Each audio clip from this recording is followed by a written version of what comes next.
voice of Van Halen. Van Halen was unstoppable in the 80s and early 90s, cranking out 8 top 20 hits, 4 #1 albums, and a slew of unforgettable videos. But they just couldn't hold on to a singer. After losing both Sammy Hagar and Gary Cherone in just 4 years, the band slipped into rock and roll limbo. Meanwhile, after the initial success of platinum-selling albums Crazy from the Heat, Eat 'Em and Smile, and Skyscraper, original mouthpiece David Lee Roth saw his popularity start to sag. The spandex wardrobe and onstage kung fu aerobics that once won thunderous applause were now starting to produce yawns. Hello, this is Dave, and I'd like to talk to you a little bit about life.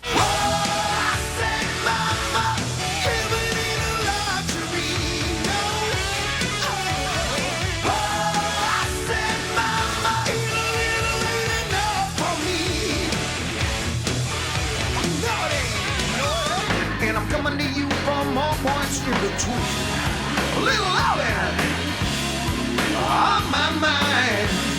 A little loving. She's my machine. Yeah, baby.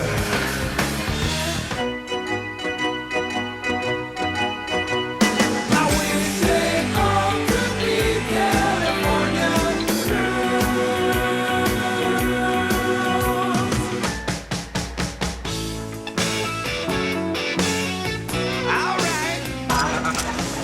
Rocky, anything you want to say to us about this?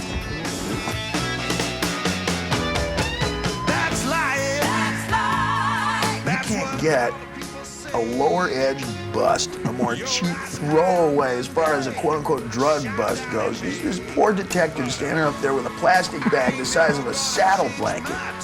And he's just a little piece of green in the corner like this.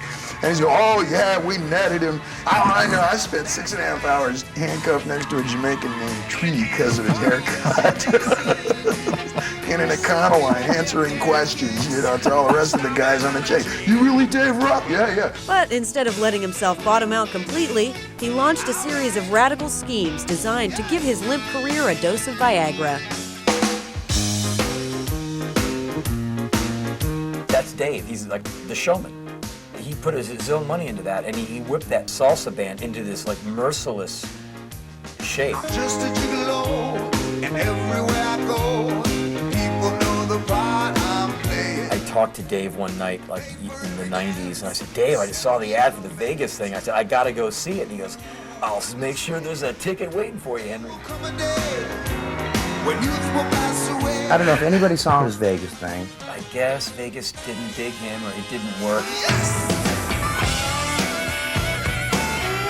You've read of his book. That book goes like, it starts cool and then it just goes. It's like, what are you talking about now? Which paragraph we in? I've read in a couple of reviews where they say, oh, you know, it tends to ramble. Tends?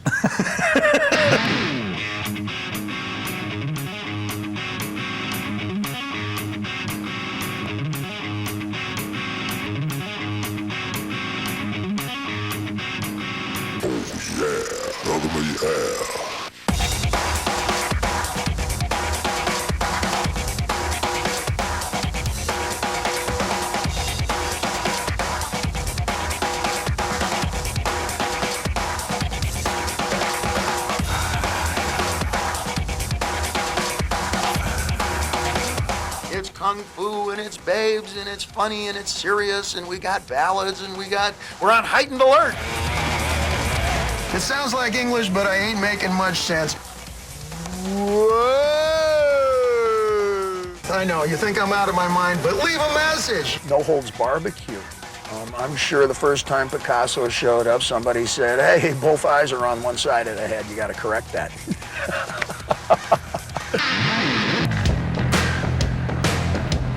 Sammy Hagar's taken his own unconventional career path since splitting from Van Halen, a path that includes a lot of pit stops at his Cabo Wabo Cantina in Cabo San Lucas, Mexico.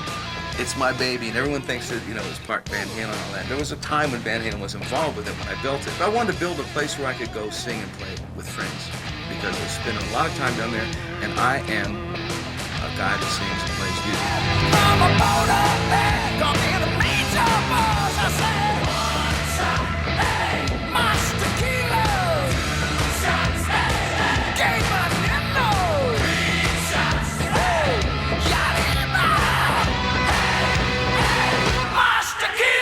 There's no chemicals or sugar in it, so are preservatives, so therefore you don't get a hangover. You don't get a headache. Do you?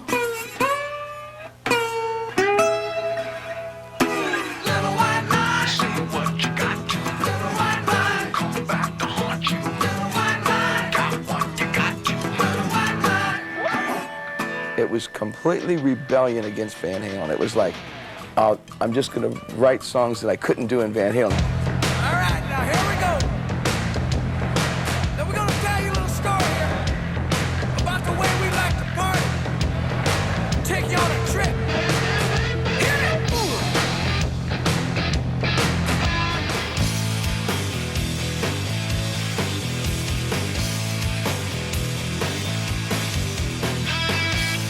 "1013" is the epitome of who and what I am today. I'm very proud of this record.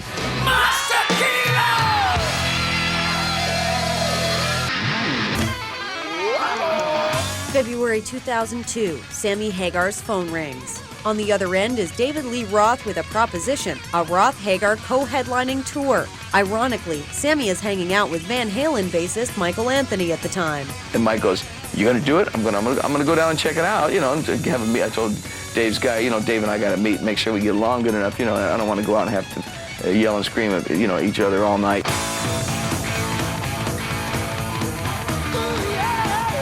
It was my idea a long time ago, and Dave wouldn't even talk about it. When I left Van Halen, the first thing I said was, call up David Lee Roth's agent and see if he wants to go out on tour with me. I said it'd be the coolest thing ever, you know. And Dave wouldn't even like slam the phone down, right? He walked in and we shook hands and said, whatever's been said, just, forget it. We take it from here.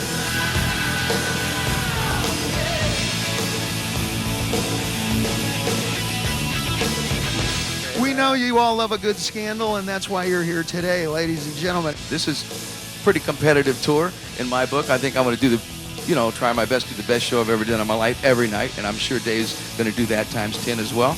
And I think it's going to make for great entertainment for the fans that come. They're going to see probably the best of us ever.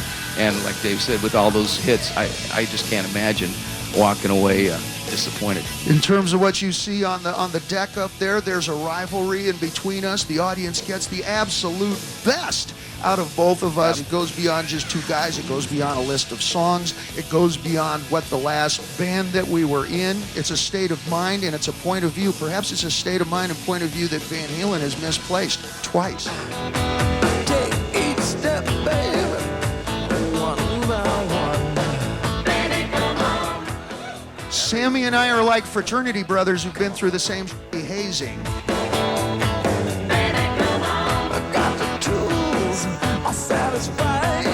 You gotta love Dave, right? You gotta love him. You don't have to love him, but you must tolerate him today. Come on, baby! You say yeah! Coming up, the hits the fan. He's going, you owe me more shows. I said, Dave, I don't owe you anything, pal. You crazy? You owe me. For bringing you out here, getting you back in the game, pal. Sam's always banging on the windshield. Bottle of tequila in one hand and in the other. And a shot at immortality. Still to come on The Sammy and Dave Show, Life After Van Halen.